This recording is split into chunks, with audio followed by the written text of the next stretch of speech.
Media কর্মী ভাইয়েরা, আপনাদেরকে বিনয়ের সাথে অনুরোধ করছি, আপনাদের সকলের সহযোগিতা আমরা কামনা করছি। আপনাদের জন্য পেছনে একটি নির্ধারিত জায়গা আছে, আপনারা সেখান থেকেই আপনাদের কার্যক্রম সম্পাদন করুন। আমাদের আমিরে জামাতের বক্তব্য এখনই শুরু হচ্ছে।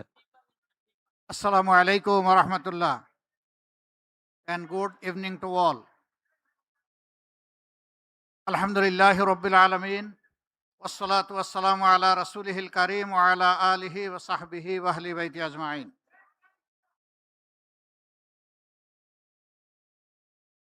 সম্মানিত অতিথিবৃন্দ, বিদেশি কূটনীতিকবৃন্দ, সম্মানিত সাংবাদিক বন্ধুগণ, বিশিষ্ট ব্যবসায়ীবৃন্দ, সুশীল সমাজের সদস্যবৃন্দ, বিভিন্ন শিক্ষা প্রতিষ্ঠানের সম্মানিত শিক্ষাবিদবৃন্দ, ভাই এবং বোনেরা, আজ আমি বিশাল এক দায়িত্বের ভার আমার কাঁধে নিয়ে আপনাদের সামনে দাঁড়িয়েছি। এ দায়িত্ব নিঃসন্দেহে বাংলাদেশ জামাতে ইসলামীর পক্ষ থেকে নয়। এই দায়িত্ব ওই সমস্ত মানুষের পক্ষ থেকে যারা স্বাধীনতার ৫৪ বছরে তিলে তিলে স্বপ্নের জাল বুনেছিলেন যে তারা একটি সাম্য এবং ন্যায় ইনসাফের বাংলাদেশ পাবেন। তারা স্বপ্ন দেখেছিলেন শিশুরা জন্ম নেওয়ার পর তাদের পুষ্টি, পরিচর্যা এবং শিক্ষা তারা দুনিয়ার 10টা উন্নত দেশের মতোই পাবে। তাদের স্বপ্ন ছিল এমন একটি দেশ যেখানে একজন মাঝি, সে যখন নৌকা নিয়ে নদীতে নামবে তখন সেখানে সে তার স্বপ্ন বাস্তবায়নের উপাদান খুঁজে পাবে। রাষ্ট্র তাকে সহযোগিতা করবে, সমাজ তাকে অভিনন্দিত করবে। স্বপ্ন ছিল একজন কৃষক সকাল থেকে সন্ধ্যা হাড় ভাঙা পরিশ্রম করবে দেশের মানুষের মুখে খাদ্য তুলে দেওয়ার জন্যে, কিন্তু এর বিনিময়ে সে একটুখানি সম্মান পাবে, একটুখানি স্বীকৃতি পাবে। কৃষিক্ষেত্রে সে সরকারের পক্ষ থেকে যৌক্তিক সহযোগিতা পাবে। একজন শ্রমিক যখন কলকারখানা, মিল, ফ্যাক্টরি, ইন্ডাস্ট্রিতে যাবে অথবা নিজের গায়ের সমস্ত শক্তি ব্যয় করে যানবাহন চালাবে কিংবা টানবে, সে সময়েও সমাজের কাছ থেকে তার শ্রমের সে স্বীকৃতি পাবে এবং সে একটুখানি সম্মান পাবে। সে তার ঘর থেকে বের হওয়ার পর আবার ঘরে ফিরে আসবে নিরাপত্তার সাথে। একজন শিক্ষক যখন তিনি তার সন্তান তুল্য ছাত্রীদেরকে শিক্ষা দেবেন, তখন তিনি তার মেধা উজাড় করে তাদেরকে দিবেন। বিনিময়ে তিনি যেমনটা কল্পনা করেন আগামীর বাংলাদেশ, সেরকম তার শিক্ষার্থীরা নিজেদেরকে গড়ে তুলবে। যারা ছাত্রছাত্রী তারা চিন্তা করেছে, আমরা মায়ের পেট থেকে জন্ম নিয়েছি, মা যতটুকু পারেন আমাদেরকে শিক্ষা দিয়েছেন, বাকি শিক্ষার পূর্ণতা আমি আমার আপন আঙ্গিনা শিক্ষা প্রতিষ্ঠানে খুঁজে পাব।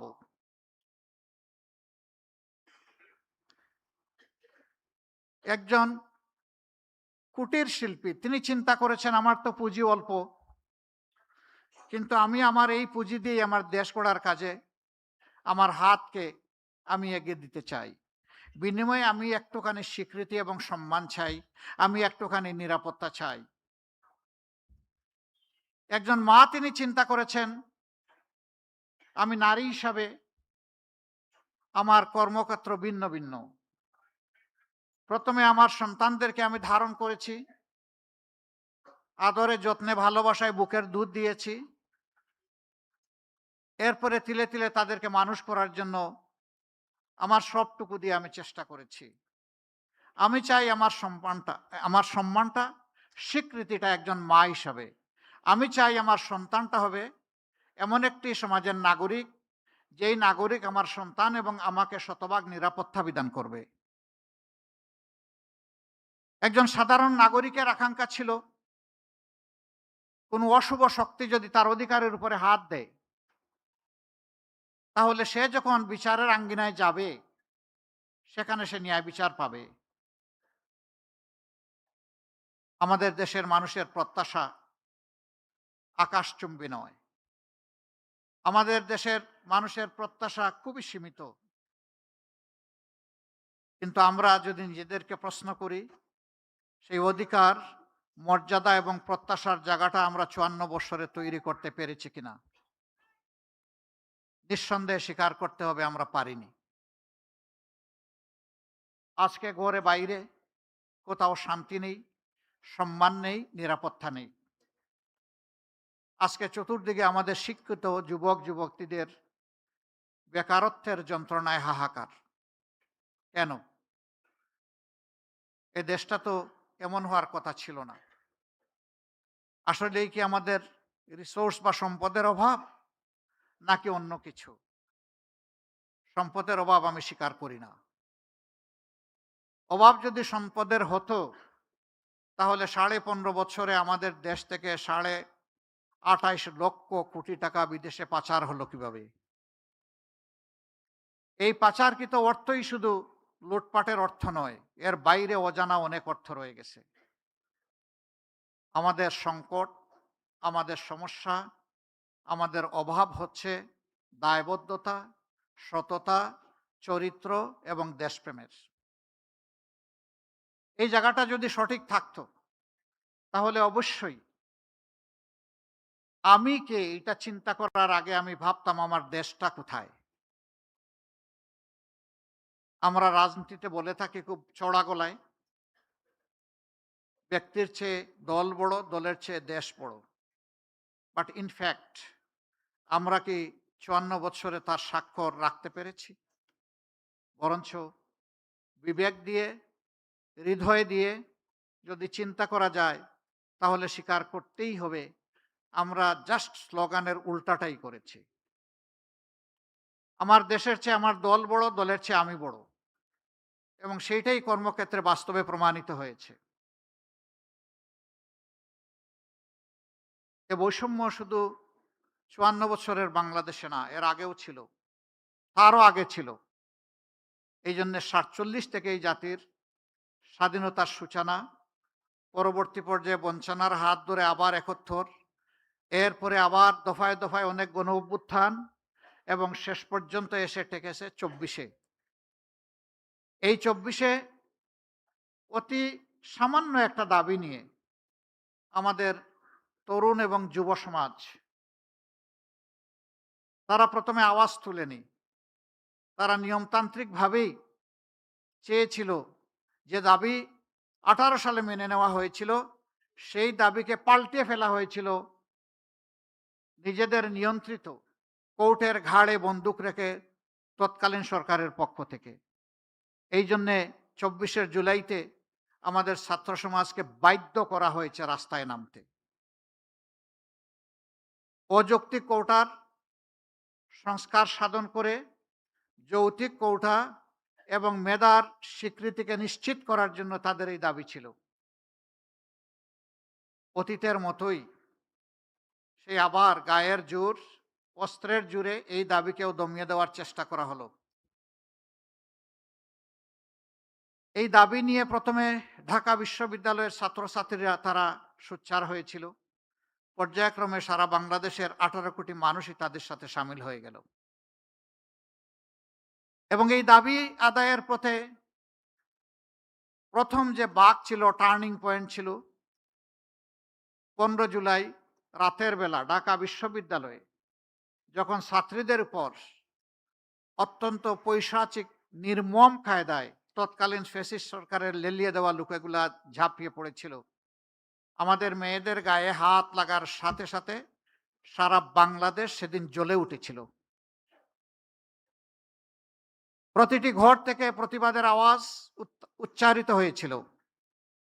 তার পরের দিনই এইটাকেই সমর্থন জানিয়ে দেশের উত্তরাঞ্চলে উত্তর জনপদের গুরুত্বপূর্ণ শিক্ষা প্রতিষ্ঠান বেগম রোকেয়া বিশ্ববিদ্যালয়ের মেধাবী ছাত্র আবু সাইদ রাস্তায় এসে বলেছিল, হয় আমাকে আমার অধিকার দাও, না হয় আমাকে একটা গুলি দাও। সে আরো বলেছিল যে এই যন্ত্রণার অমানিসার শেষ হবে কবে? বুকের ভিতরে তুমুল ঝড়, বুক পেতেছি গুলি কর।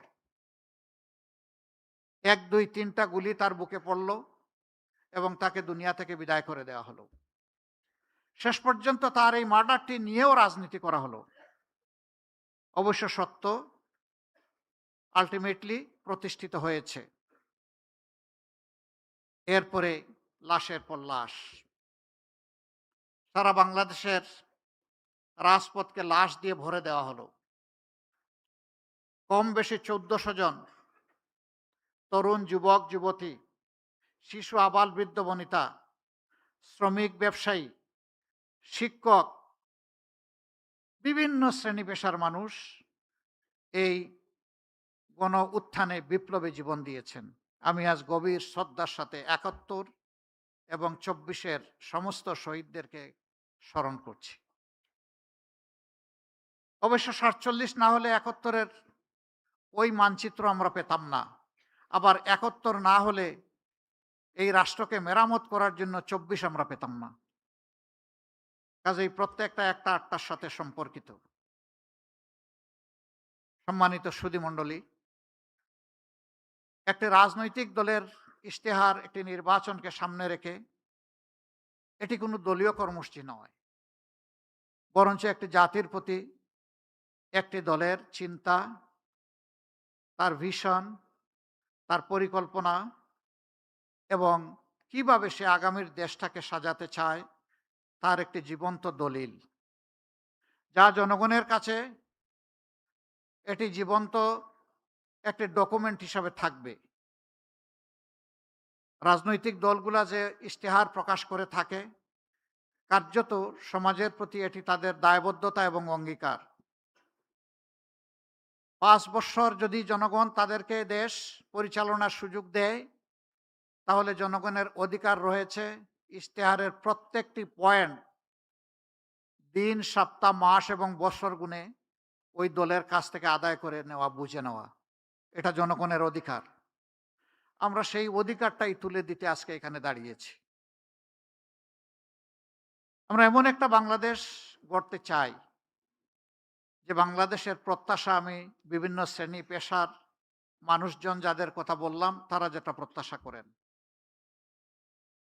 দুঃখের বিষয়, আমরা 15.5 বছর তৎকালীন সকল বিরোধী দল, এদেশের সুশীল সমাজ, সাংবাদিক মহল, আলেম ওলামা কেউ নিপীড়নের হাত থেকে রক্ষা পাননি।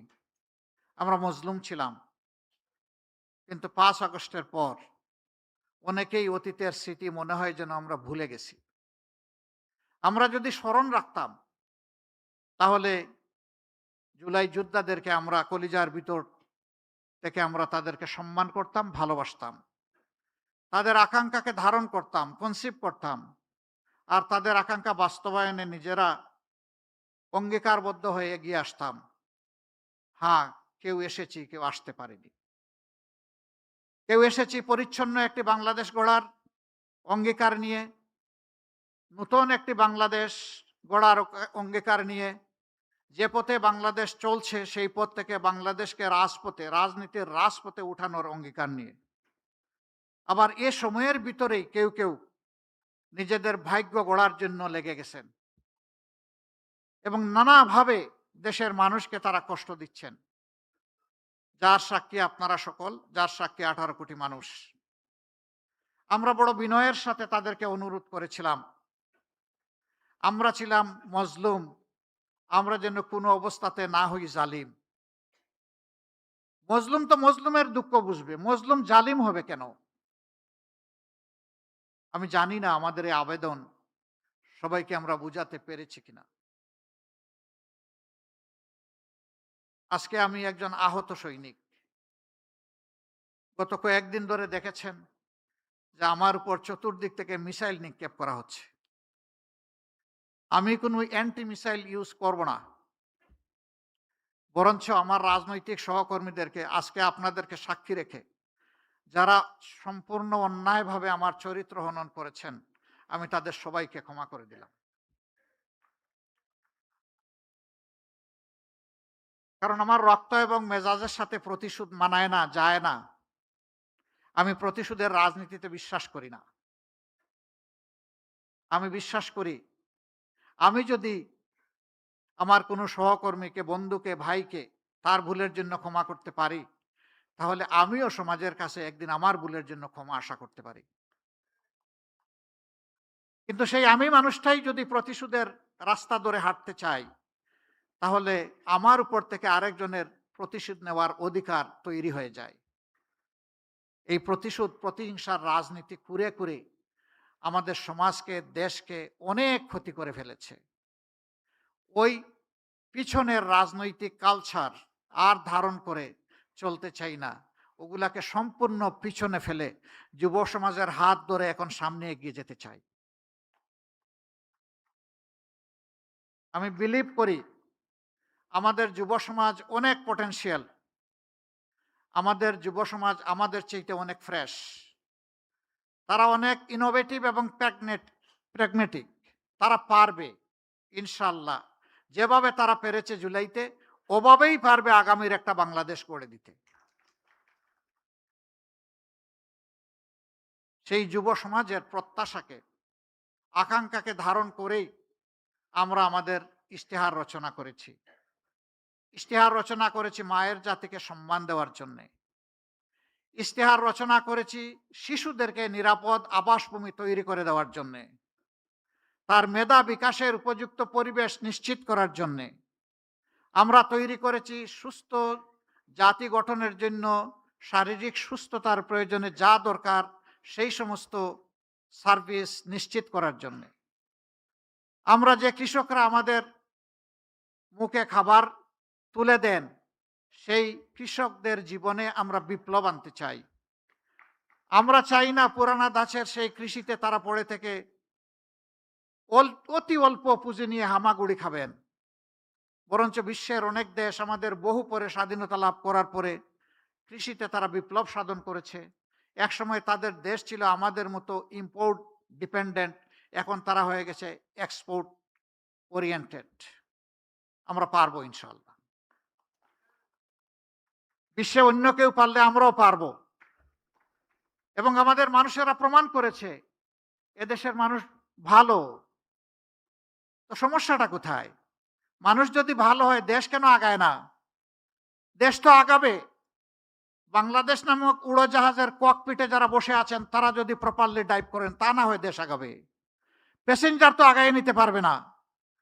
প্যাসেঞ্জার তো জার্নি এনজয় করবে। আমাদের সমস্যা ওই জায়গায়, সমস্যা আমাদের মাথাগুলোতে। ওই মাথাগুলো আমাদের ঠিক হওয়া উচিত। আর মাথাগুলো ঠিক হওয়ার জন্য আমাদের সততা এবং কমিটমেন্ট লাগবে। আমরা কোনো দলীয় সরকার কায়েম করতে চাই না। এই কয়েকদিন জনসভায় অত্যন্ত স্পষ্টভাবে জনগণকে বলেছি, আমি জামাতে ইসলামীর বিজয় চাই না, আমি 18 কোটি মানুষের বিজয় চাই। আমি কোনো গোষ্ঠ পরিবর্তনতে কোনো রাজনীতিতে বিশ্বাস করি না। আমি বিশ্বাস করি জনতার রাজনীতিতে, জনগণের রাজনীতিতে। এই জন্য আমাদের ইশতেহার তৈরিতে আমরা জনতার কাছে তাদের অভিপ্রায়, অভিমত, আকাঙ্ক্ষা এবং তাদের পরামর্শ আমরা চেয়েছি। এই ইশতেহার তৈরিতে বিপুল সংখ্যক মানুষ, লক্ষ লক্ষ মানুষ আমাদেরকে তাদের মত দিয়ে, পরামর্শ দিয়ে সহযোগিতা করেছেন। যারা ইশতেহার তৈরি করেছেন আর ইশতেহার তৈরিতে এইভাবে সহযোগিতা করেছেন, আজকের এই মুহূর্তে আমি তাদের সকলের প্রতি গভীর শ্রদ্ধা নিবেদন করছি। তারা আমাদেরকে উৎসাহিত করেছেন। তাদের চিন্তাগুলো আমরা বুঝতে পেরেছি। তৃণমূল থেকে সর্বোচ্চ পর্যায়ের মানুষেরা আমাদেরকে সহযোগিতা করেছেন। আমাদের যে ইশতেহার, এই ইশতেহার হবে ইনশাআল্লাহ জনবান্ধব, ব্যবসা বান্ধব, শান্তি বান্ধব, শৃঙ্খলা বান্ধব। আমরা আমাদের ব্যবসার ক্ষেত্রে অবশ্যই প্রাইভেট ভেঞ্চারকে আমরা বেশি উৎসাহিত করব। এটা দেশি এবং বিদেশি। শিল্প মালিক যারা হবেন তাদেরকে আমরা সমাজের আইকন হিসাবে কবুল করব। আর এই মালিকেরা যারা লক্ষ লক্ষ শ্রমিককে চাকরি প্রোভাইড করেন, তারা কার্যত লক্ষ লক্ষ পরিবারের মুখে খাবার তুলে দেন। আমরা সেই শিল্পগুলোকে শিশুর মতো কুলে তুলে লালন করব ইনশাআল্লাহ। শিশুকে যদি আমরা আজকে ভালোভাবে পরিচর্যা করি, এই শিশু বড় হয়ে তখন আমাকে পরিচর্যা করবে। আমরা শিল্পকে এই কারণেই নিউবর্ন বেবির মতো আমরা নার্চার করব, যে তারাই আগামীতে ইনশাল্লাহ এই দেশটাকে সুন্দরভাবে গড়ে দিবেন, আমাদের যুবক যুবতীদের হাতে কাজ তুলে দেবেন। এই ক্ষেত্রে আমাদের পলিসি হবে মালিক পক্ষ এবং শ্রমিক পক্ষকে মুখামুখি করা নয়, বরঞ্চ সমন্বয় করে হাতে হাত ধরে বুঝানো। শিল্প বাঁচাতে হলে শ্রমিককে বাঁচাতে হবে, আর শ্রমিকদেরকে বুঝাতে হবে যে যদি শিল্প বাঁচে তাহলে তুমিও বাঁচবা। সুতরাং শিল্পকে নিজের সন্তানের মতো ধারণ করো। আর মালিকদেরকে আমরা অনুরোধ করব তারা যেন তাদের যারা শ্রম বিনিয়োগ করেন তাদেরকে যেন তাদের সন্তানের মতো ধারণ করেন। তারা একটুখানি সম্মান চায়, একটুখানি ভালোবাসা চায়, একটুখানি কর্মপরিবেশ চায়। বিশেষ করে মহিলা শ্রমিক যারা থাকবেন, নারী শ্রমিক, তাদের জন্য কর্মঘণ্টার ব্যাপারে আমাদের একটা প্ল্যান আছে, আমরা বলেছি। পর্যায়ক্রমে সেটা ইনশাল্লাহ বাস্তবায়িত হবে। এটা যখন বললাম, কারো কারো কপালে চিন্তার ভাঁজ, আর কেউ কারো কারো উল্লাস, যে এই একটা ভালো পয়েন্ট পেয়েছি, এবার আর একটা মিসাইল মেরে দিব জামাত ইসলামের উপর। হলো, দুটাই হলো। চিন্তার ভাঁজ, যারা ব্যবসা এবং শিল্পের মালিক তারা চিন্তা করেছেন 5 ঘন্টা কাজ করে যদি 8 ঘন্টার বেতন হয় তাইলে আমি পুষাবো কিভাবে? না, আপনি দিবেন কেন? তিনি যে কয় ঘন্টা এখানে শ্রম দিবেন সেই কয়েক ঘন্টার আপনি দিবেন, বাকিটা সরকারের দায়, সরকারকে দিতে হবে। মায়েরা সমাজ গড়ে দিবেন আর মায়েদেরকে এটুকু সম্মান আমরা দেখাবো না, এটা হতে পারে না। দুনিয়ার বহু দেশে এটা আছে। 6 ঘন্টা, 4 ঘন্টা, 5 ঘন্টা। অনেকে আওয়াজ তুললো, এমনিই নারীরা কর্মক্ষেত্রে সুযোগ পায় কম, এখন যখন নিয়োগকর্তা দেখবে যে তাদের কর্মঘণ্টা কম তখন আর নিবেই না। কিন্তু তারা এটা চিন্তা করেননি, যখন একজন সন্তান সম্ভবা মা, এরপরে যখন তিনি সন্তানকে জন্ম দেন, তার লালন পালন করেন, অনেক সময় 8 ঘন্টা কাজ করতে পারবেন না বলে পুরো চাকরিটাই ছেড়ে দেন। আমরা তো সেখানে তাদের জন্য সহজ করে দিচ্ছি, যাতে চাকরি তার ছাড়তে না হয়, ওটাও লেগে থাকবে, সন্তানও তার গায়ের তাকে সাথে জড়িয়ে থাকবে। এই দুইটার আমরা সমন্বয় ঘটাতে চাচ্ছি। 3 ঘন্টা বাকি যেটা থাকবে সেখানে কাজ থেমে থাকবে না। দুনিয়ার বহু দেশে আছে, পাবলিক অ্যান্ড প্রাইভেট, পিপিপি, সব জায়গায় পার্ট টাইম ওয়ার্কার নিয়োগ দেওয়া যায়। সেখানে মালিকরা দিবেন, আরো বেশি জব ক্রিয়েট হবে। কোনো মা এমন থাকতে পারেন যে তিনি 5 ঘন্টা পারবেন না, 3 ঘন্টা করবেন, তিনি ওই জায়গাটা ফিল আপ করবেন। এইভাবে যদি আমরা চিন্তা করি তাহলে তাদের কর্মের পরিবেশটা সহজ হয়। শুধু তাই নয়, এখানে শ্রমঘন এলাকায় নারীদের জন্য অবশ্যই তাদের বাচ্চাদের, বেবিদের ডে কেয়ার সেন্টার থাকতে হবে। তবে হ্যাঁ, পর্যাপ্ত পরিমাণ নারীরা যেখানে কাজ করবেন সেখানেই কেবল এটা মেনটেন করা সম্ভব। সেইটা যৌক্তিকতার ভিত্তিতে হবে। আমরা এও ডিক্লেয়ার করেছি 5 বছর পর্যন্ত বয়সী শিশু যারা আছেন তাদেরকে ইনশাআল্লাহ সরকার পূর্ণ দায়িত্ব নিয়ে তাদের স্বাস্থ্যসেবা সম্পূর্ণ ফ্রি নিশ্চিত করবে। সারা জীবন যারা দেশকে, রাষ্ট্রকে দিয়ে গেছেন, অবসর জীবনে চলে গেছেন, এই রিটায়ারমেন্ট লাইফে একদিকে থাকে না টাকা কড়ি, অন্যদিকে বেড়ে যায় রোগ শোক, সেই সময়টা বড় কষ্টের। যিনি সারা জিন্দেগি রাষ্ট্রকে দিলেন, রাষ্ট্রের অবশ্যই তার প্রতি, সেই নাগরিকের প্রতি দায়িত্ব আছে। তিনি একজন কৃষক হতে পারেন অথবা উচ্চ পর্যায়ের একজন কর্মকর্তা হতে পারেন, কিন্তু এখন অবসরে। এই অবসরকালীন জীবনে যতদিন তারা বেঁচে থাকবেন, রাষ্ট্র ইনশাল্লাহ তাদের পূর্ণ চিকিৎসার দায়িত্ব নেবে। মাঝখানের যে বয়সটা, ক্রিয়েটিভ এজ, এখানে পার্টিসিপেটরি, কিছু দায়িত্ব নিবে রাষ্ট্র, কিছু নিবে ব্যক্তি। এইভাবে মিউচুয়ালি এটা আমরা ইনশাল্লাহ মেকআপ করব। এখনকার স্বাস্থ্যসেবার অবস্থা ভালো নেই, তাও রাজধানী টাউনে যেটুকু আছে মফস্বল টাউনে ওঠাও নেই। আমাদের অঙ্গীকার হচ্ছে 64 জেলার সব জায়গায় মেডিকেল কলেজ আমরা গড়ব ইনশাল্লাহ, এবং সেই মেডিকেল কলেজগুলা গড়ার মাধ্যমে আমরা স্কিল ম্যান পাওয়ার ডেভেলপ করব। তারপরে ওই জেলা কেন্দ্রে বিশেষায়িত সরকারি হাসপাতাল থাকবে, সেখানে সবার জন্য ফ্রি হয়তো হবে না, কিন্তু গলা কাটাও হবে না। চিকিৎসা নিতে গিয়ে গলায় কাটা ঢুকবে না, চিকিৎসা নিতে গিয়ে মন এবং শরীর দুইটাই কমফোর্ট ফিল করবে ইনশাআল্লাহ। সেরকম স্বাস্থ্যসেবা আমরা গড়ে তুলতে চাই।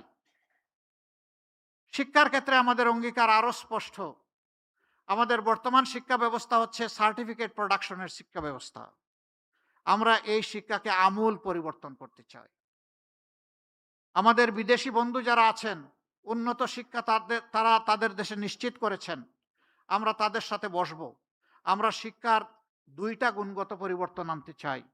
একটা পরিবর্তনের মাধ্যমে প্রতি শিক্ষার্থীকে এই ইমপ্রেশন দেওয়া, ধারণা দেওয়া যে এটি তোমার দেশ, তুমি এই দেশ থেকে আলাদা কেউ নও, আর এই পর্যায়ে তোমার আসতে দেশের সমস্ত মানুষের অবদান আছে তোমার পিছনে। অতএব তোমার দায়িত্ব আছে, তুমি যখন শিক্ষিত হয়ে গুণী হয়ে যখন তুমি কিছু করার বয়সে পৌঁছবা, তখন এই জাতির ঋণ তোমাকে পরিশোধ করতে হবে। শিক্ষার মাধ্যমে এই মোরাল লেসনটা আমাদের শিক্ষার্থীদের মাধ্যমে আমরা দেওয়ার চেষ্টা করব।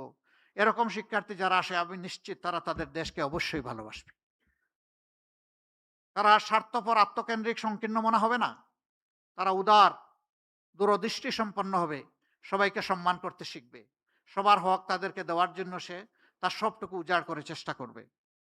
এর সাথে আমরা প্রফেশনাল এডুকেশন, যেই এডুকেশন বেকার তৈরি করবে না, বরঞ্চ যেই এডুকেশন প্রত্যেকটি ক্ষেত্রে দক্ষ জনবল তৈরি করবে। এটা ক্লাস 6 থেকেই ক্রমান্বয়ে এই প্রফেশনাল এডুকেশনটা শুরু হবে। এই এডুকেশন যদি আমরা দিতে পারি, আমরা দুই দিক থেকে লাভবান হব। দেশের বুকে আমাদের এই দক্ষ জনবল আমাদেরকে দেশটা সুন্দর করে গড়ে দেবে। বিদেশে যদি যায়, সে মোর আর্নিং করবে, বেটার পজিশনে থাকবে, তার রিমিটেন্স আসবে দেশে অনেক বেশি। আমরা অবশ্য দুটা রিমিটেন্স চাই। একটা হচ্ছে ফিনান্সিয়াল রিমিটেন্স, যেটা আমাদের ফরেন বিজনেসের চাকা ঘোরানোর জন্য দরকার। এটা দুইভাবে আসে ফরেন ইয়েটা। একটা হচ্ছে আমাদের এক্সপোর্ট বিজনেসের মাধ্যমে, আর একটা হলো আমাদের প্রবাসী যোদ্ধাদের মাধ্যমে, যাদেরকে আমরা রিমিটেন্স যোদ্ধা বলি। কিন্তু ওই পর্যন্তই। একটা শব্দ তাদের জন্য বলে দিয়েছি, রিমিটেন্স যোদ্ধা, কিন্তু বীরের যে সম্মান এই জাতি তাদেরকে এখনো দিতে পারে নাই। পরিবারকে, দেশকে সাপোর্ট দিতে গিয়ে বিদেশের মাটিতে যখন মারা যায়, তখন তার লাশ নিয়ে টানাটানি হয়। এই লাশটা কে দেশে আনবে? এটি লজ্জার। আমি তাকে বীর বলবো, কিন্তু তার লাশটা রাষ্ট্র সম্মান দিয়ে দেশে আনবে না, এটা হতে পারে না। আমাদের অঙ্গীকার ইনশাআল্লাহ, আমরা দোয়া করি সবাই বিদেশে গিয়ে সুস্থ থাকুক, সুস্থ হালতে তারা আবার ফিরে আসুক। কিন্তু কেউ যদি বিদেশের মাটিতে ইন্তেকাল করে, তার লাশ রাষ্ট্রীয় দায়িত্বে সম্মানের সাথে বিনা পয়সায় দেশে আনা হবে ইনশাআল্লাহ। এই রিমিটেন্স যোদ্ধারা অনেকে জীবনের সব শক্তি ক্ষয় করে যখন দেশে ফিরে, তখন আবার চোখে অন্ধকার দেখে। আমরা তাদের জন্য ইনশাআল্লাহ সোশ্যাল রিভলভিং ফান্ড করব। একসময় সে কিছু কিছু কন্ট্রিবিউট করবে, পরবর্তী পর্যায়ে সমপরিমাণ সরকার থেকে কন্ট্রিবিউট করে সে যখন অবসর জীবনে চলে আসবে, তখন তার হাতে ইনশাআল্লাহ আমরা একটা কাজ, একটা কিছু তুলে দেব। তাহলে হতাশার অভিশাপ তাকে পাবে না ইনশাআল্লাহ। আমরা আমাদের যুবকদেরকে বলেছি, অবশ্যই তোমাদেরকে আমরা বেকার ভাতা দিতে পারবো না। আমরা বিশ্বাস করি বেকার ভাতা তোমাদেরকে অপমান করার শামিল। আমরা তোমাদের হাতে কাজ তুলে দেব, ভাতা নয়। তোমরা কাজ দিয়ে নিজেদেরকে গড়বা, দেশটাকে গড়বা। আমরা আমাদের যুবকদেরকে কিভাবে দেখতে চাই? আমাদের যুব সমাজকে বাংলাদেশ নামক উড়োজাহাজের ককপিটে দেখতে চাই। ওখানে তাদেরকে ক্যাপ্টেন হিসেবে বসিয়ে দেব, আর আমরা বসবো ইনশাল্লাহ সেদিন প্যাসেঞ্জার সিটে। এই যুব সমাজ দেশটাকে সামনের দিকে এভাবেই এগিয়ে নিয়ে যাবে ইনশাআল্লাহ। দুইটা সমাজের দুইটা পিছিয়ে পড়া জনগোষ্ঠীর কথা না বললে আমি আমার বিবেকের কাছে দায়বদ্ধ থাকব। একদল মানুষ যারা রাস্তাঘাট পরিষ্কার করেন, যাদেরকে আমরা পরিচ্ছন্নতা কর্মী বলি, তারা মানবেতর জীবনযাপন করে, এটা বড় কথা নয়। তাদেরকে মানবিক মূল্যটা মোটেই দেওয়া হয় না। ইনশাআল্লাহ আমরা তাদের জীবনকে তুলে আনবো আল্লাহ চাইলে।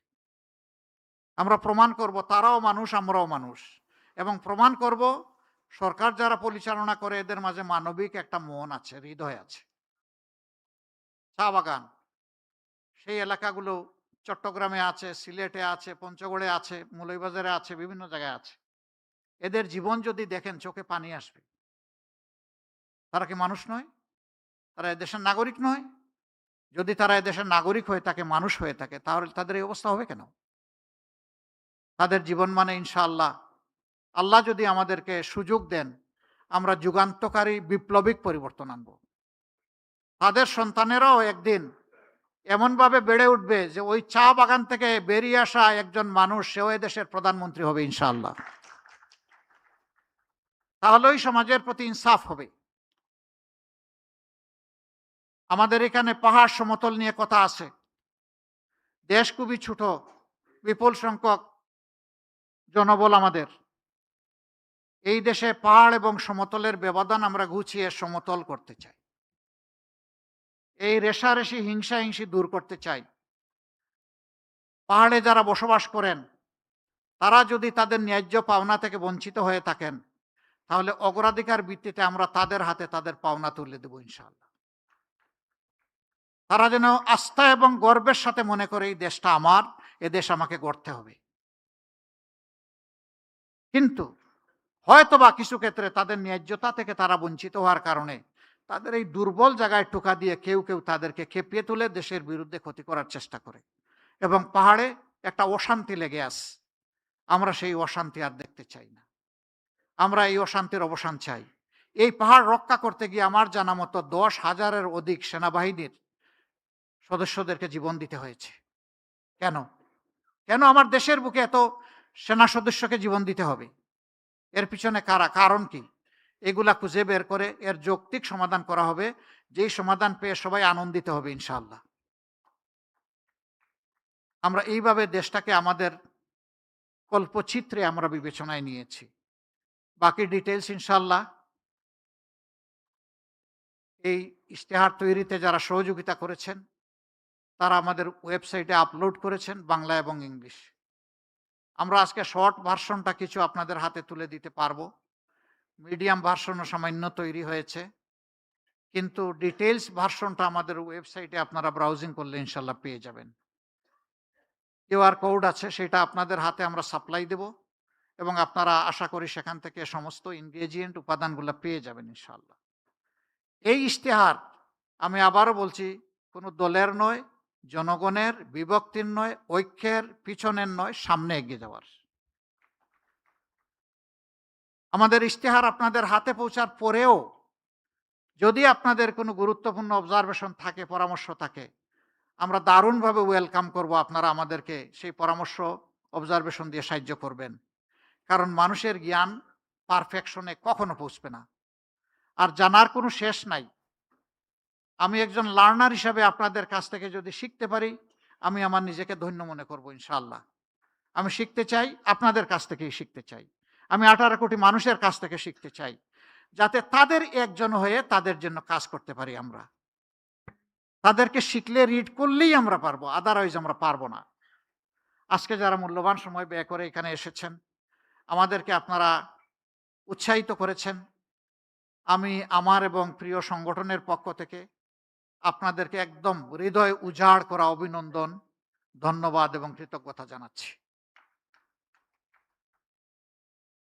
আমরা একসাথে চলবো। আমাদের স্লোগান, চলো একসাথে গড়ি বাংলাদেশ। আল্লাহ সবাইকে ভালো রাখুন। ভাই বোনেরা যারা এসেছেন, আল্লাহ সকলের মর্যাদা বৃদ্ধি করে দিন, এবং সবাই মিলে ইনশাআল্লাহ আমরা আগামীর বাংলাদেশ গড়ব। আসসালামু আলাইকুম, গুড ইভিনিং এগেইন। ধন্যবাদ আমির জামাত। একটু স্টেজে অবস্থান করবার জন্য অনুরোধ করছি।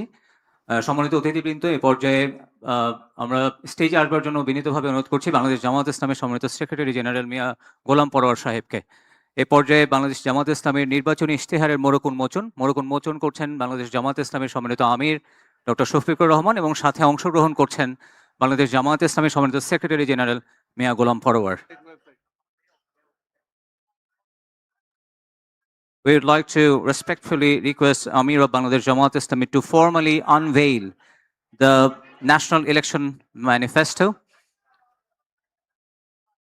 সম্মানিত মিডিয়া কর্মী ভাইরা,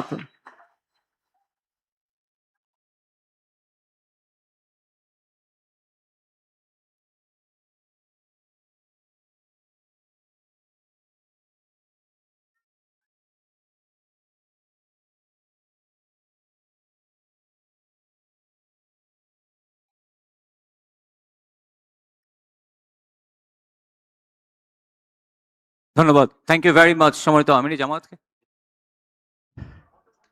Seeking excuse to our dearest foreign guests, excellencies and diplomats, we will supply our English version within day after tomorrow, inshallah, to your respective mission. That will be ensured, inshallah. Thank you very much. Thank you for your valuable speech. সম্মানিত অতিথিবৃন্দ, আপনাদের সবাইকে একটু অনুরোধ করছি, আপনাদের সাথে যে টোকেন দেওয়া হচ্ছে সেখানে শেষে একটা কিউআর কোড আছে, আপনারা ওটা স্ক্যান করলে আমাদের নির্বাচনী ইশতেহারের বাংলা এবং ইংরেজি ভার্সন দুটোই পাবেন। I'd like to request honorable diplomats to scan the QR code that is given, a token that you have been given. Please go there and you can get the English version of National Election Manifesto. সম্মানিত অতিথিবৃন্দ, এই পর্যায়ে আমরা আমাদের ইশতেহারের মূল পর্বে চলে যাচ্ছি। সবাইকে বিনয়ের সাথে আসন গ্রহণ করবার জন্য অনুরোধ করছি। We now, honorable guests, ladies and gentlemen, now we'd like to invite your attention to the screen. At this point in the program, Bangladesh Jamaat Islami is going to present its election manifesto through an audio-visual presentation outlining the vision, priorities and communities offered to the nation ahead of the upcoming parliamentary election. We kindly request you to remain seated and attentive as we proceed with the audio-visual presentation of the election manifesto. আজ আমরা শুধু একটি ঘোষণাপত্র প্রকাশ করছি না, আজ আমরা ঘোষণা করছি আগামী 5 বছরের বাংলাদেশের পথচিত্র। একটি এমন বাংলাদেশের অঙ্গীকার যেখানে থাকবে ন্যায় বিচার, সুশাসন ও মানবিক মর্যাদা, যেখানে সরকার হবে জনগণের সেবক এবং জবাবদিহিমূলক প্রতিনিধি। এই লক্ষ্য সামনে রেখে আমরা প্রকাশ করতে চলেছি বাংলাদেশ জামায়াতে ইসলামের নির্বাচনী ইশতেহার 2026। আমরা চাই এমন একটি বাংলাদেশ যেখানে মানুষ নিরাপদে বাঁচবে, মর্যাদার সাথে বাঁচবে এবং ন্যায় ও ইনসাফের সাথে এগিয়ে যাবে। এই অঙ্গীকার নিয়ে আমাদের নির্বাচনী ইশতেহারের নামকরণ করা হয়েছে নিরাপদ ও মানবিক বাংলাদেশের ইশতেহার। আমাদের ইশতেহারটি 10টি মূল বিষয়কে কেন্দ্র করে তৈরি করা হয়েছে। প্রতিটি বিষয়ই এক একটি স্তম্ভের মতো, যা আমাদের নীতির ভিত্তি এবং দৃষ্টিভঙ্গি নির্দেশ করে। আমরা যথাক্রমে রাষ্ট্রের সকল নাগরিকের সাথে সমস্বরে 5টি মৌলিক বিষয়ে হাঁ বলতে চাই, আর তা যথাক্রমে সততা, ঐক্য, ইনসাফ, দক্ষতা ও কর্মসংস্থান। যেভাবে কিছু বিষয়ে আমাদের অবস্থান স্পষ্টভাবে হাঁ এর পক্ষে, ঠিক তেমনি 5টি বিষয়ে আমাদের অবস্থান দ্ব্যর্থহীনভাবে না।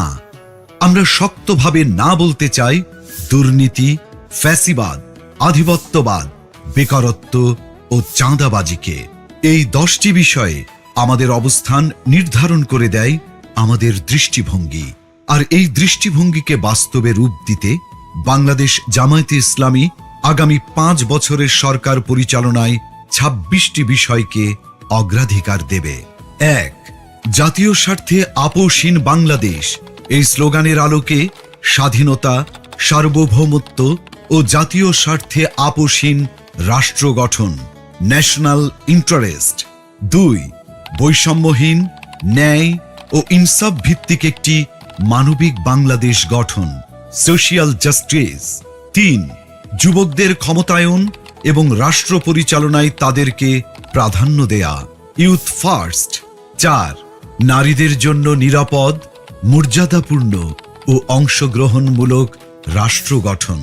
5, আইন শৃঙ্খলা পরিস্থিতির সার্বিক উন্নয়নের মাধ্যমে মাদক, চাঁদাবাজ ও সন্ত্রাসমুক্ত একটি নিরাপদ রাষ্ট্র বিনির্মাণ। 6, সকল পর্যায়ে সৎ নেতৃত্ব প্রতিষ্ঠা ও প্রাতিষ্ঠানিক সংস্কারের মাধ্যমে দুর্নীতিমুক্ত রাষ্ট্র গঠন। 7, প্রযুক্তি নির্ভর আধুনিক ও স্মার্ট সমাজ গঠন। 8, প্রযুক্তি, ম্যানুফ্যাকচারিং, কৃষি ও শিল্প সহ নানা সেক্টরে ব্যাপক ভিত্তিক কর্মসংস্থান সৃষ্টি, সরকারি চাকুরিতে বিনামূল্যে আবেদন, মেধার ভিত্তিতে নিয়োগ ও সকল ধরনের বৈষম্য দূরীকরণ। 9, ব্যাংক সহ সার্বিক আর্থিক খাতে সংস্কারের মাধ্যমে আস্থা ফিরিয়ে এনে বিনিয়োগ ও ব্যবসা বান্ধব টেকসই ও স্বচ্ছ অর্থনীতি বিনির্মাণ। 10, সমানুপাতিক পিআর পদ্ধতির নির্বাচন সহ সুষ্ঠু নির্বাচনী পরিবেশ তৈরি ও তত্ত্বাবধায়ক সরকার ব্যবস্থা শক্তিশালী করে সুসংহত ও কার্যকর গণতন্ত্র নিশ্চিত করা। 11, বিগত সময়ে রাষ্ট্রীয় পৃষ্ঠপোষকতায় হওয়া খুন, গুম ও বিচার বহির্ভূত হত্যাকাণ্ডের বিচার ও মৌলিক মানবাধিকার নিশ্চিত করা। 12, জুলাই বিপ্লবের ইতিহাস সংরক্ষণ, শহীদ পরিবার, আহত ও পঙ্গুত্ব বরণকারী জুলাই যোদ্ধাদের পুনর্বাসন এবং জুলাই সনদ বাস্তবায়ন করা হবে। 13, কৃষিতে প্রযুক্তির ব্যবহার ও কৃষকদের সহযোগিতা বাড়ানোর মাধ্যমে কৃষিতে বিপ্লব সৃষ্টি করা। 14, 2030 সালের মধ্যে সম্পূর্ণ ভেজাল মুক্ত খাদ্য নিরাপত্তা এবং 3-0 ভিশন, পরিবেশগত অবক্ষয়ের শূন্যতা, বর্জ্যের শূন্যতা এবং বন্যা ঝুঁকির শূন্যতা বাস্তবায়নের মাধ্যমে সবুজ ও পরিচ্ছন্ন বাংলাদেশ গড়া। 15, ক্ষুদ্র ও মাঝারি শিল্পের বিকাশের পাশাপাশি ভারী শিল্প প্রতিষ্ঠা, দেশি বিদেশি বিনিয়োগ বান্ধব পরিবেশ নিশ্চিতের মাধ্যমে ব্যাপক ভিত্তিতে শিল্পায়ন ও কর্মসংস্থান তৈরি। 16, শ্রমিকদের মজুরি ও জীবনযাত্রার মান বৃদ্ধি এবং মানসম্মত কাজের পরিবেশ, বিশেষ করে নারীদের নিরাপদ কাজের পরিবেশ সৃষ্টি করা। 17, প্রবাসীদের ভোটাধিকার সহ সকল অধিকার নিশ্চিতকরণ এবং দেশ গঠনে আনুপাতিক ও বাস্তবসম্মত অংশগ্রহণ নিশ্চিত করা। 18, সংখ্যাগুরু সংখ্যালঘু, মেজরিটি মাইনরিটি নয়, বরং বাংলাদেশের নাগরিক হিসেবে সকলের নাগরিক অধিকার প্রতিষ্ঠা এবং পিছিয়ে থাকা নাগরিক ও শ্রেণীগোষ্ঠীর জন্য বিশেষ সুবিধা নিশ্চিত করা। 19, আধুনিক ও সার্বজনীন স্বাস্থ্যসেবা প্রদান এবং গরিব ও অসহায় জনগোষ্ঠীর জন্য পর্যায়ক্রমে বিনামূল্যে উন্নত চিকিৎসা নিশ্চিত করা। 20, সমসাময়িক বিশ্বের চাহিদাকে সামনে রেখে শিক্ষা ব্যবস্থার মৌলিক সংস্কার এবং পর্যায়ক্রমে বিনামূল্যে শিক্ষা নিশ্চিত করা। 21, দ্রব্যমূল্য ক্রয় ক্ষমতার মধ্যে রেখে স্থিতিশীলতা নিশ্চিত করা এবং অন্যান্য মৌলিক চাহিদার পূর্ণ সংস্থানের নিশ্চয়তা। 22, যাতায়াত ব্যবস্থাকে ঢেলে সাজানো এবং রাজধানীর সাথে দেশের বিভাগীয় শহরগুলোর সড়ক রেলপথের দূরত্ব পর্যায়ক্রমে 2 থেকে 3 ঘন্টায় নামিয়ে আনা, দেশের আঞ্চলিক যোগাযোগ ও ঢাকার অভ্যন্তরীণ যাতায়াত ব্যবস্থায় মৌলিক পরিবর্তন আনা। 23, নিম্ন ও মধ্যবিত্ত পরিবারের জন্য স্বল্প মূল্যে আবাসন নিশ্চিত করা। 24, ফ্যাসিবাদী ব্যবস্থার পূর্ণ বিলাপে চলমান বিচার ও সংস্কার কার্যক্রমকে অব্যাহত রেখে বাংলাদেশে ফ্যাসিবাদ ব্যবস্থার পুনর্জন্ম রোধ করা। 25, সার্বজনীন সামাজিক নিরাপত্তা ব্যবস্থা চালু করার মাধ্যমে নিরাপদ কর্মজীবন ও পর্যায়ক্রমে সকল নাগরিকদের আন্তর্জাতিক মানের সামাজিক নিরাপত্তা নিশ্চিত করা। 26, সকল পর্যায়ে স্বচ্ছতা ও জবাবদিহিতার মাধ্যমে সুশাসন নিশ্চিত করে একটি সুখী ও সমৃদ্ধ কল্যাণ রাষ্ট্র প্রতিষ্ঠা। বিষয়ভিত্তিক স্পষ্ট দিক নির্দেশনা দিতে আমরা আমাদের নির্বাচনী ইশতেহারকে 8টি প্রধান ভাগে বিভক্ত করেছি। প্রতিটি ভাগ তৈরি করা হয়েছে দেশের বাস্তবতা, জনগণের চাহিদা এবং আগামীর সম্ভাবনাকে সামনে রেখে। এই 8টি ভাগ হল: 1. জুলাই বিপ্লবের আকাঙ্ক্ষায় একটি বৈষম্যহীন, শক্তিশালী ও মানবিক বাংলাদেশ। 2. আত্মনির্ভরতার পথে নিজ পায়ে দাঁড়ানোর প্রত্যয়। 3. টেকসই অর্থনৈতিক উন্নয়ন ও ব্যাপকভাবে কর্মসংস্থান সৃষ্টি। 4. স্বনির্ভর কৃষি ও প্রকৃতির স্বাভাবিক বিকাশের মাধ্যমে পরিবেশ বান্ধব উন্নয়ন। 5. মানব সম্পদ উন্নয়ন ও জনগণের মৌলিক জীবন মানের উন্নয়ন। 6. সমন্বিত অবকাঠামোগত উন্নয়ন। 7. যুবকদের নেতৃত্বে প্রযুক্তি বিপ্লব ও সমৃদ্ধ বাংলাদেশ। 8. সবার জন্য অন্তর্ভুক্তিমূলক রাষ্ট্র। এই 8টি ভাগের মধ্য থেকেই নির্বাচিত করা হয়েছে ইশতেহারের কিছু মূল ও অগ্রাধিকারমূলক বিষয়, যা আমরা বিস্তারিতভাবে আপনাদের সামনে তুলে ধরব। যার শুরুতেই থাকবে সুশাসন ও জননিরাপত্তা এবং তা নিশ্চিতে মন্ত্রী ও এমপি সহ সকল পর্যায়ের জনপ্রতিনিধিদের ও তাদের পরিবারের সদস্যদের বার্ষিক সম্পদ বিবরণী জনসাধারণের সামনে পেশ করা হবে। সরকারি অফিসে সিসি ক্যামেরা স্থাপন এবং সব গুরুত্বপূর্ণ সরকারি নথি ও সেবাকে শতভাগ অনলাইনে রূপান্তর করা হবে। 64 জেলা শহর এবং প্রায় 500 উপজেলা ও ছোট শহরকে পরিকল্পিত শহর হিসেবে গড়ে তোলা হবে। তরুণদের দেশ পরিচালনায় অগ্রাধিকার দেওয়া হবে। নারীদের মধ্য থেকে মন্ত্রিসভায় উল্লেখ সংখ্যক প্রতিনিধি অন্তর্ভুক্ত করা হবে। ডিজিটাল পাহারাদার অ্যাপের মাধ্যমে যে কোনো অপরাধের, যেমন চাঁদাবাজি, ঘুষ, নারী নির্যাতন বিরুদ্ধে তাৎক্ষণিক ডিজিটাল রিপোর্ট করা যাবে, যেখানে রিপোর্টকারীর পরিচয় গোপন রাখা হবে। সরকারের আয় ব্যয়ের সব হিসাব জনগণের সামনে উন্মুক্ত করতে আমাদের ইশতেহারে আমরা প্রস্তাব করছি আমার টাকা আমার হিসাব নামের একটি অসাধারণ ডিজিটাল প্ল্যাটফর্ম। আসুন দেখে আসি অ্যাপটি কিভাবে কাজ করবে। আপনি কি কখনো ভেবেছেন সরকার কিভাবে আয় করে? প্রতি বছর বাজেট কিভাবে তৈরি হয়, আর সেই বাজেট অনুযায়ী টাকা কোথায় কোথায় খরচ হয়? সরকারের আয় আসে আপনার দেয়া কর, বিদেশি অনুদান, ঋণ, আমাদের প্রবাসী হিরোদের পাঠানো রেমিটেন্স এবং সেবামূলক আয় থেকে। আর এই টাকা দেশের বিভিন্ন খাত ও প্রকল্পে ব্যয় করা হয়। যার সঠিক হিসাবটা জানা রাষ্ট্রের নাগরিক হিসাবে আপনার একটি অধিকার। বর্তমানে এই হিসাব জানার প্রক্রিয়া অনেক জটিল ও কঠিন, কিন্তু কেন বারবার আপনাকে এই বিষয়ে অন্ধকারে রাখা হয়? কারণ এই জটিলতাই দুর্নীতিবাজদের জন্য একটি নিরাপদ আশ্রয় তৈরি করে, আর অপরাধীরা থেকে যায় লোকচক্ষুর অন্তরালে। এবার সেই সমস্যার সমাধান হবে আমার টাকা আমার হিসাব নামের একটি অসাধারণ ডিজিটাল উদ্যোগের মাধ্যমে। এই প্ল্যাটফর্ম ব্যবহার করে আপনি সরকারের বার্ষিক আয় ব্যয়ের পুরো হিসাব দেখতে পারবেন, জানতে পারবেন সরকার কত টাকা কর পেয়েছে, বিদেশ থেকে কত অনুদান এসেছে, কত ঋণ এসেছে, কত টাকা এসেছে সেবামূলক আয় থেকে, এবং মোট কত টাকা রেমিটেন্স দেশের অর্থনীতিতে যোগ হয়েছে। জানা যাবে সেই আয়ের টাকা কোন খাতে কোথায় কত খরচ হয়েছে এবং হচ্ছে। এমনকি নির্দিষ্ট এলাকা অর্থাৎ জেলা, উপজেলা বা থানা পর্যায়েও আয় ব্যয়ের হিসাব জানতে পারবেন। নির্দিষ্টভাবে কোন প্রকল্পে কত টাকা খরচ করা হয়েছে তাও জানা যাবে এই প্ল্যাটফর্ম ব্যবহার করে। এই প্ল্যাটফর্মের মাধ্যমে ব্যয়ের কোনো অসঙ্গতি চোখে পড়লে আপনি প্রশ্ন করতে পারবেন, প্রয়োজনে অভিযোগও জানাতে পারবেন। এভাবেই আমরা সবাই নিজ নিজ জায়গা থেকে দেশের আয় ব্যয়ের প্রতি সচেতন হব। দেশের আর জনগণের কাছে সরকারের স্বচ্ছতা ও জবাবদিহিতা নিশ্চিত করতে পারব। এই সুন্দর উদ্যোগটি সত্যি করতে প্রয়োজন আপনার একটি মূল্যবান ভোট। আগামী নির্বাচনে দাড়িপাল্লার পক্ষে দেয়া আপনার ভোটেই তৈরি হবে একটি দুর্নীতিমুক্ত সততার বাংলাদেশ।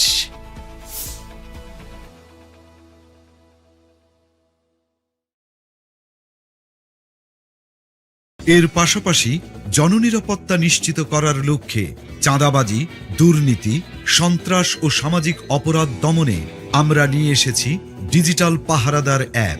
আসুন এখন অ্যাপটি সম্পর্কে আমরা বিস্তারিত জেনে আসি। প্লে স্টোর বা অ্যাপ স্টোর থেকে ডিজিটাল পাহারাদার অ্যাপটি ডাউনলোড করুন। আপনার ফোন নাম্বার দিয়ে রেজিস্ট্রেশন করুন। 6 সংখ্যার গোপন পিনটি সেট করুন। কোন ধরনের অভিযোগ দিতে চান তা সিলেক্ট করুন। অভিযোগের প্রমাণ সংযুক্ত করার জন্য ছবি, ভিডিও, অডিও রেকর্ড করুন অথবা মেসেজ টাইপ করুন। অভিযোগটি পূর্বে রেকর্ড করা থাকলে ছবি, ভিডিও, অডিও আপলোড করুন।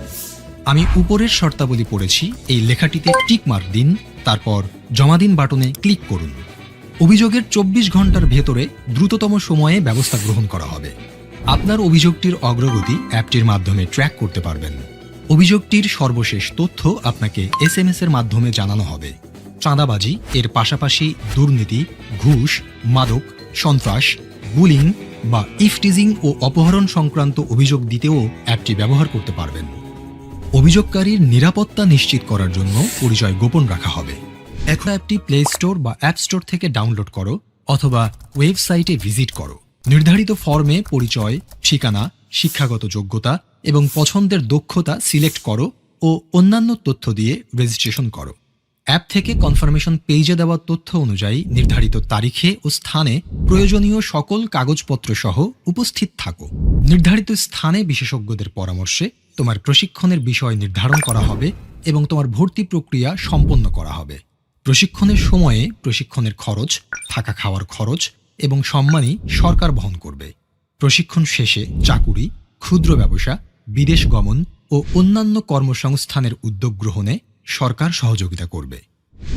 দক্ষতা অ্যাপের মাধ্যমে তুমি শিখবে এবং শিখতে শিখতেই শুরু হবে তোমার কর্মজীবন। বাংলাদেশ জামায়াতে ইসলামী বিশ্বাস করে নারীর সম্মান ও নিরাপত্তা সমাজের নৈতিক ও সামাজিক উন্নয়নের মূল ভিত্তি। তাই সুষ্ঠু কর্মপরিকল্পনার মাধ্যমে আমরা তাদের সুরক্ষা, মর্যাদা ও সমান সুযোগ নিশ্চিত করতে চাই। নারীর সম্মতি অধিকার রক্ষায় সম্মতি সুরক্ষা কমিটি গঠন করা হবে।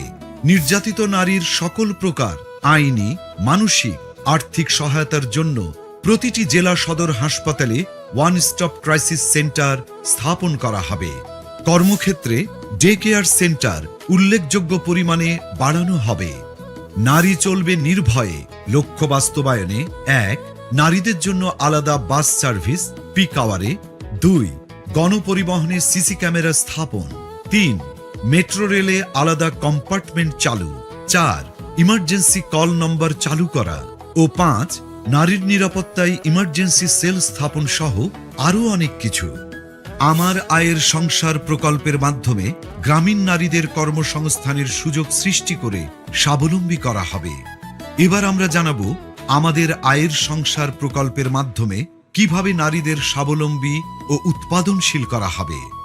বাংলাদেশের গ্রাম কেবল প্রাকৃতিক সৌন্দর্য, দেশীয় সংস্কৃতি বা আবেগের কেন্দ্রবিন্দু নয়, বরং এটি আমাদের জাতীয় অর্থনীতির অন্যতম প্রধান চালিকা শক্তি।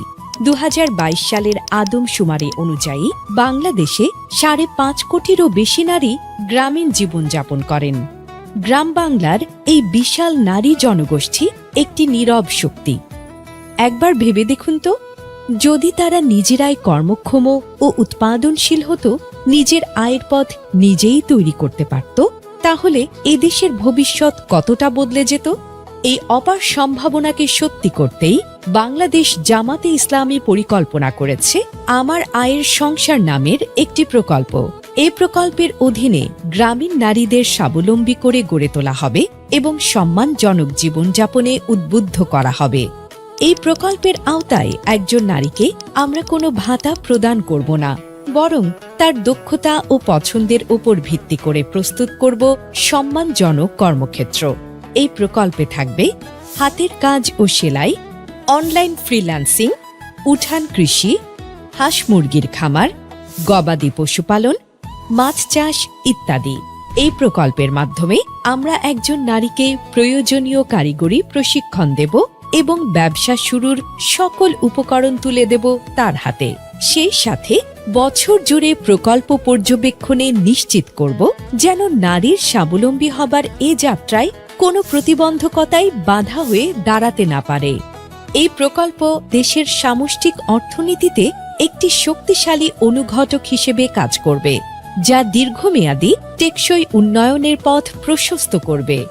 রাসূলুল্লাহ সাল্লাল্লাহু আলাইহি ওয়াসাল্লাম বলেছেন, উপরের হাত নিচের হাতের চেয়ে উত্তম, অর্থাৎ হাত না পেতে নিজে উপার্জন করে অন্যকে সাহায্য করার প্রতি তিনি আমাদের উৎসাহিত করেছেন। এই আদর্শকে বুকে ধারণ করেই বাংলাদেশ জামাত-ই ইসলামী এদেশের গ্রামীণ নারীদের জন্য আমার আয়ের সংসার প্রকল্পটির পরিকল্পনা গ্রহণ করেছে। আর এই সুন্দর উদ্যোগটি সত্যি করতে প্রয়োজন আপনার একটি মূল্যবান ভোট। আগামী নির্বাচনে দাঁড়িপাল্লার পক্ষে দেয়া আপনার ভোটেই তৈরি হবে একটি উৎপাদনশীল এবং সমৃদ্ধ বাংলাদেশ। চলো একসাথে গড়ি বাংলাদেশ। এখন আমরা স্বাস্থ্য ও পরিবার কল্যাণ বিষয়ে বাংলাদেশ জামায়াতে ইসলামীর কর্ম পরিকল্পনা সম্পর্কে জানব। 5 বছরের নিচে ও 60 বছরের উপরে সবাইকে বিনামূল্যে স্বাস্থ্য সেবা দেওয়া হবে। স্বাস্থ্য খাতে বাজেট পর্যায়ক্রমে 3 গুণ করা হবে। সবার জন্য স্বাস্থ্য সেবা নিশ্চিত করতে পর্যায়ক্রমে জাতীয় স্বাস্থ্য বীমা, ন্যাশনাল হেলথ ইন্স্যুরেন্স এবং ডিজিটাল হেলথ কার্ড চালু করা হবে। প্রথম 6 মাস থেকে 1 বছরের মধ্যে বর্তমান সরকারি হাসপাতালের স্বাস্থ্যসেবা যোগ্যতার শতভাগে উন্নীত করা হবে। 300টি অত্যাবশ্যকীয় ঔষধ EML নিয়ন্ত্রিত এবং ন্যায্য মূল্যে প্রদান করা হবে। ধাপে ধাপে 500টিতে উন্নীত করা হবে। বাংলাদেশে একাধিক আন্তর্জাতিক মানের মডেল হাসপাতাল চালু করে মেডিকেল ট্যুরিজমকে ব্র্যান্ডিং করা হবে।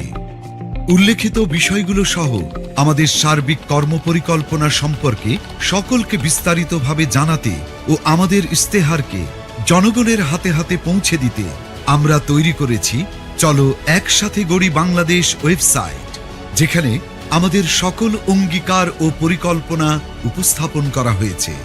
আগামী নির্বাচনে দাঁড়িপাল্লার পক্ষে দেওয়া আপনার মূল্যবান ভোটেই তৈরি হবে একটি নতুন Bangladesh.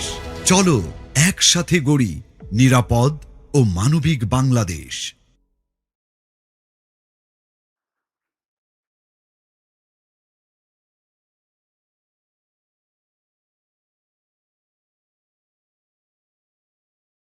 Thank you. Thank you very much, honorable guests. Thank you for your attention to the audiovisual presentation of the election manifesto. The vision you have just seen reflects commitments, priorities, and responsibilities that are deeply connected to the future of our nation. As we move toward the conclusion of today's program, it's now time to hear the final reflections and guidance on this manifesto and its broader implications. Now, I'd like to request Amir of Bangladesh Jamaat Islami, Dr. Shafiqur Rahman, to deliver his closing speech to the audience. Please welcome him with a big round of applause once again. Amir of Bangladesh Jamaat Islami, Dr. Shafiqur Rahman. সম্মানিত মিডিয়ার কর্মী ভাইরা, আপনাদেরকে বিনয়ের সাথে অনুরোধ করছি, আপনারা স্টেজ থেকে সরে যাবেন। আপনাদের জন্য একটা নির্ধারিত জায়গা আছে, সেখানে গিয়ে আপনাদের কার্যক্রম করতে পারলে আমাদের জন্য ভালো হয়। মিডিয়ার কর্মী ভাইরা, আপনাদেরকে আবারও বিনয়ের সাথে অনুরোধ করছি, আপনারা আপনাদের নির্ধারিত জায়গায় চলে গেলে আমাদের জন্য প্রোগ্রাম পরিচালনা করাটা সহজ হবে। প্রোগ্রামের সৌন্দর্য রক্ষার্থে আপনাদের সকলের সহযোগিতা কামনা করছি এবং একই সাথে মিডিয়ার কর্মী ভাইদের অনুরোধ করছি, আমাদের মেহমান যারা বসে আছেন তাদের আলোচনা শোনার ক্ষেত্রে এবং প্রোগ্রামটা উপভোগ করবার ক্ষেত্রে কোনো বাধার সৃষ্টি না করলে আমরা কৃতজ্ঞ থাকব। আসসালামু আলাইকুম রহমতুল্লাহ। সম্মানিত সুধীমণ্ডলী, respected guests, foreign and local, আমরা আপনাদের কাছে খুবই কৃতজ্ঞ যে আপনারা অত্যন্ত ধৈর্য ধরে আগ্রহ সহকারে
মানবিক বাংলাদেশ চাই, একটি নিরাপদ বাংলাদেশ চাই।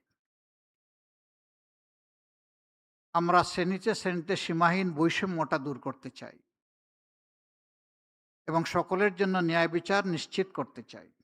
আমরা বিশ্বাস করি ন্যায় বিচার নিশ্চিত হলেই সমাজের 70% সমস্যা দূর হয়ে যাবে। আর বাকিটা সবাই মিলে আমরা বিভিন্ন যৌক্তিক মেকানিজমের মাধ্যমে শেষ করতে পারবো ইনশাআল্লাহ। এই বাংলাদেশ আর পিছিয়ে পড়ে থাকুক, আমাদের যুব সমাজ এটা চায় না। আমাদের দায় আছে তাদের কাছে। 1400 লাশ আজকে এই জাতির ঘাড়ে, আর থালা থালা রক্ত। তারা জীবনের মূল্যবান এই সম্পদ উপহার দিয়ে আমাদেরকে একটি নতুন পথ রচনার সুযোগ তৈরি করে দিয়েছে। আমরা অবশ্যই অবহেলা করব না, অবশ্যই তাদের এই আমানতের কোনো খেয়ানত করব না। আমরা এই আমানতকে, এই আকাঙ্ক্ষাকে ধারণ করে এগিয়ে যাব ইনশাআল্লাহ। আমি আবারও আপনাদের কাছে বিনয়ের সাথে অনুরোধ করব, আজকে যে ইশতেহার প্রকাশ করা হলো তার কোনো অংশকে দেশ এবং মানুষের কল্যাণে যদি আপনি মনে করেন যে আরো ভালো করার সুযোগ আছে, তাহলে আপনার জায়গাটা থেকে আমাদেরকে সহযোগিতা করবেন। এ বিশ্বাস আমি রাখতে চাই এবং এই বিশ্বাস আমাদের আছে। শেষ কথা, দেশটা আমাদের সকলের। দেশ যদি ভালো থাকে আমরা ভালো থাকব, দেশ যদি ভালো না থাকে আমরা কোনো অবস্থায় ভালো থাকতে পারবো না। আমরা বিশ্বের সকল সভ্য দেশের সাথে মানবিক বন্ধুত্বপূর্ণ সম্পর্ক আমরা রক্ষা করতে চাই। আজকে একজন ডিপ্লোম্যাট প্রশ্ন করেছিলেন এখানেই আমাকে যে এই দেশটার সাথে আপনাদের সম্পর্কটা কেমন হবে। আমি ছাদের দিকে আঙ্গুল নির্দেশ করিয়ে দিয়ে বলেছিলাম যে কালারফুল হবে ইনশাআল্লাহ। আমরা সবার সাথে কালারফুল রিলেশন মেনটেন করতে চাই, আমরা সবাইকে সম্মান দিতে চাই, আমরাও সবার কাছ থেকে একটুখানি ভালোবাসা এবং সম্মান চাই। এটি আমাদের চাওয়া। আমাদের চাওয়া খুব বড় কিছু নয়। বিশেষ করে আমাদের এই অঞ্চল এবং আমাদের প্রতিবেশী আমরা যারা আছি, তারা যদি আমরা হাতে হাত ধরে পরস্পরকে সম্মান করে ভালোবেসে ন্যায্যতার ভিত্তিতে আমরা পথ চলি, আমাদের মর্যাদা বিশ্বের দরবারে অনেক বেড়ে যাবে, আমাদের শক্তি অনেক বৃদ্ধি পাবে এবং আমাদের পারস্পরিক হানাহানি অথবা দূরত্ব দূর হয়ে যাবে। আমরা গোটা বিশ্বের সাথে এবং এই অঞ্চলের সাথে এমনই একটি চমৎকার সম্পর্ক প্রত্যাশা করি। এটি আমাদের স্বপ্ন নয়, এটি আমাদের পরিকল্পনা। সেই পরিকল্পনা বাস্তবায়নে আল্লাহ তাআলা আমাদেরকে সাহায্য করুন। আপনাদের সবাইকে আরও অনুরোধ জানাচ্ছি যে আমরা একসাথে থাকব এবং একসাথে গড়ব বাংলাদেশ ইনশাআল্লাহ। সবাই ভালো থাকবেন। আল্লাহ হাফিজ। আসসালামু আলাইকুম ওয়া রাহমাতুল্লাহ। Thank you. Thank you very much, Amir Jamaat, for your valuable speech. Now, I'd like to request honorable diplomats with Amir Jamaat and Secretary General of Bangladesh Jamaat Islami to go to the next to the grand ballroom, and rest of the audiences and guests are requested to have a seat here. সম্মানিত আমির জামাত এবং secretary জেনারেলের সাথে সম্মানিত ডিপ্লোম্যাটদেরকে অনুরোধ করছি আমাদের grand বলরুমের পাশেই যে রুমটা আছে সেখানে যাওয়ার জন্য। অন্যান্য অতিথিবৃন্দ এবং মিডিয়ার কর্মী ভাইদেরকে এখানেই অবস্থান করবার জন্য অনুরোধ করছি। আমার মনে হয় আমরা এখন মিডিয়ার কর্মী ভাইদেরকে একটু বিনয়ের সাথে অনুরোধ করছি, আপনারা আপনাদের নির্ধারিত জায়গায় থাকলে ভালো হয়। This is the time for having dinner, so please অন্যান্য অতিথিবৃন্দ এবং মিডিয়ার কর্মী ভাইদেরকে এখানেই অবস্থান করবার জন্য অনুরোধ করছি। আমরা অল্প সময়ের মধ্যেই আমাদের ডিনারের ব্যবস্থা করবো ইনশাল্লাহ। Honorable diplomats are requested to have dinner with Amir Jamaat and Secretary General of Bangladesh Jamaat Islami. You are requested to